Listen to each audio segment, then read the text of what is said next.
Welcome back to Beyond Prompting. Today's headline is this: AI agents are not just fancy chatbots anymore. The second they start touching enterprise data, they become a new kind of workload. Fast, repetitive, parallel, expensive, and honestly a little chaotic if you do not design for it. So we are talking less about can the model answer my question and more about can the whole system survive when hundreds or thousands of agents start asking questions, checking tools, writing state, and rerunning tasks. Exactly.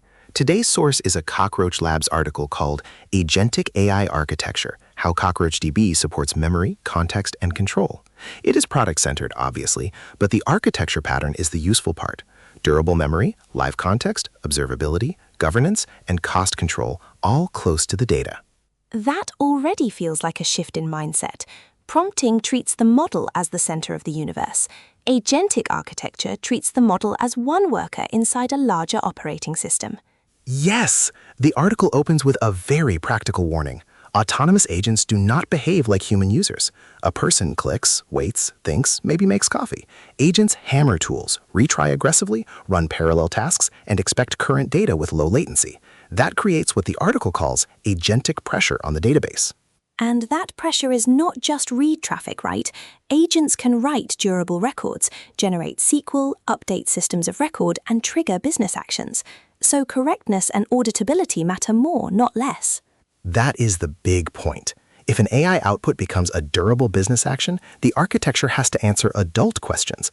What did the agent know? Which permissions applied? What did it cost? Did it reuse prior work or start from scratch? The article frames the database as part of the reasoning loop. Instead of passive storage, it holds long-term memory, schema context, telemetry, audit trails, and retrieval metadata. Right, and the example system they built is called the Autonomous Revenue Swarm. It combines LangChain, LangGraph, CockroachDB, MCP, and vector search. A user asks something like, identify our top 3 growth regions and compare them with market trends. Then, specialist agents handle diagnostics, SQL generation, web research, analysis, and critique. So instead of one model trying to be a data analyst, market researcher, database engineer, and editor all at once, the work is decomposed into a team. A team with a whiteboard. LangGraph provides shared state. A planner routes work, specialists execute, and a critic reviews the report. The architecture lesson? Intelligence is not only in the model. It is in routing, state, memory, verification, and constraints. Let's unpack memory. What makes long-term memory different from just pasting context into the prompt? Long-term memory means the system can retrieve prior work across sessions, users, or similar tasks. In their demo, completed analyses are embedded and stored. When a new prompt arrives, vector search checks whether a semantically similar analysis already exists. If the match is strong enough, the system can offer to reuse the prior work or refresh it. That's amazing. That changes the economics. Without memory, every similar request burns tokens, runs tools, hits databases, and waits for a full agent workflow. With memory, prior work becomes an asset. Exactly. Their demo showed a first run taking around 45 seconds through diagnostics, SQL, web research, analyst, and critic. A similar second question could bypass the full pipeline and return the cached insight instantly. That is not just faster, it is cheaper and easier to govern. But memory also creates a freshness problem. Reusing old analysis can mean stale data, so systems need thresholds, user-scoped permissions, and explicit reuse versus refresh choices. Yes. A toy agent says, here is an answer. A production agent says, I found prior work with 85% similarity. Here is when it was created. Reuse it or run fresh.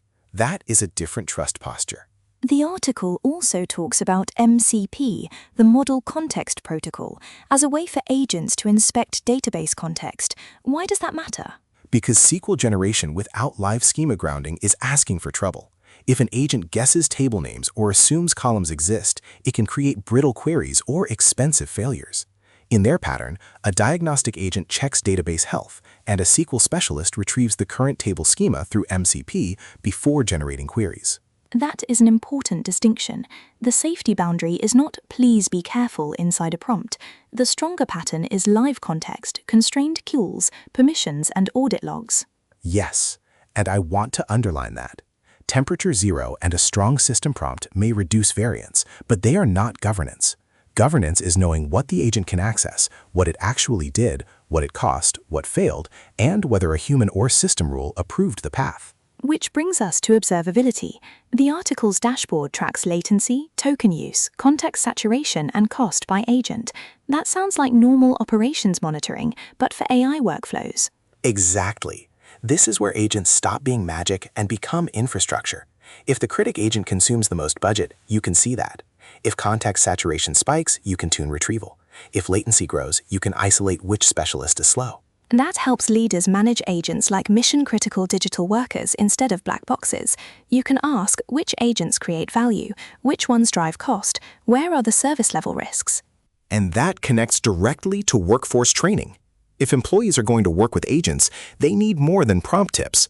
They need to understand agent harnesses, memory, tools, permissions, evaluation, project management, and operational feedback loops.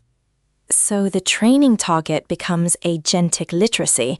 People need to know when to trust reused memory, when to force a refresh, when to check telemetry, and when to escalate to a human.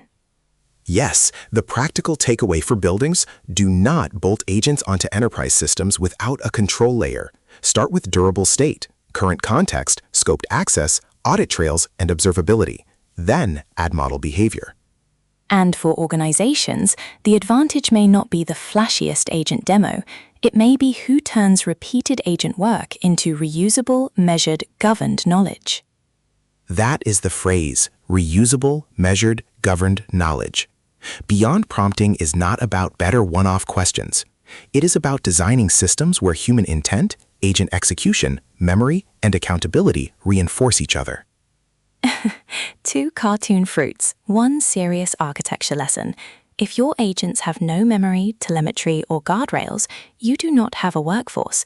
You have confident interns with database access. That is it for today's Beyond Prompting. I'm Banana. And I'm Orange. If this helped, subscribe for daily research deep dives into AI agents, enterprise adoption, and the skills humans need next. Tomorrow, human plus agent teams, coordination, oversight, and trust.